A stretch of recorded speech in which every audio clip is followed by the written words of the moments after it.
नांदेड जिल्ह्याच्या नायगाव तालुक्यातील रुई बुद्रुक येथे बालब्रह्मचारी धर्मगुरू हरिओम गिरी बाबा महाराज यांनी विठ्ठल रुक्मिणी देवस्थानची स्थापना केली असून या ठिकाणाची आता परिसरात प्रतिपंढरपूर म्हणून ओळख निर्माण झाली आहे। येथील पुजारी संत गिरीबाबा महाराज यांच्या आमच्या प्रतिनिधीने घेतलेल्या प्रतिक्रिया आता आपण ऐकूया। माय माऊली न्यूज चॅनल पुणे साठी बालाजी हनुमंते, जिल्हा प्रतिनिधी नांदेड। मी धर्मगुरू हरिओम गिरीजी महाराज श्री पंचायती आखाडा महानिर्वाणीला मी संन्यास घेतलेलो आहे आणि या श्री क्षेत्र सिद्ध प्रतिपंढरपूर देवस्थानमध्ये गेल्या 7 वर्षापासून या ठिकाणी अधिष्ठान करून आहे।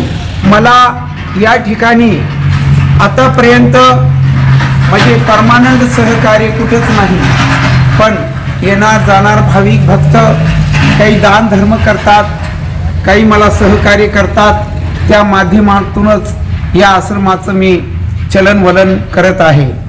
तरी माझी एक अशी आपल्या लाईव्ह चॅनलला विनंती आहे की मला या ठिकाणी अनाथ आश्रम, वृद्ध आश्रम, गौशाळा, सांस्कृतिक कार्य राबवण्याची इच्छा आहे। या ठिकाणी आयुर्वेदिक उपचार केंद्र निर्माण करण्याची माझी इच्छा आहे आणि या ठिकाणी भ्रष्टाचार निर्मूलन समिती स्थापन करण्याची इच्छा आहे। विठ्ठल रुक्मिणीच्या भव्य मंदिराचं बांधकाम करण्याची पण मला इच्छा आहे।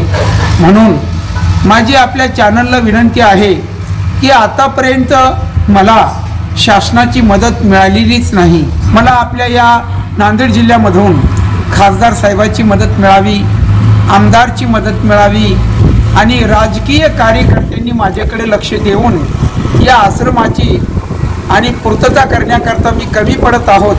म्हणून माझी विनंती आहे की राजकीय कार्यकर्त्यांनी मला या ठिकाणी सहकार्य करून या आश्रमाला भव्य दिव्य स्वरूप मिळवून देण्याची मला मदत करावी म्हणून मी विनंती करत आहे। माझ्या विनंतीला मान देऊन माझं समाधान करावं अशी पुन्हा पुन्हा माझी विनंती आहे।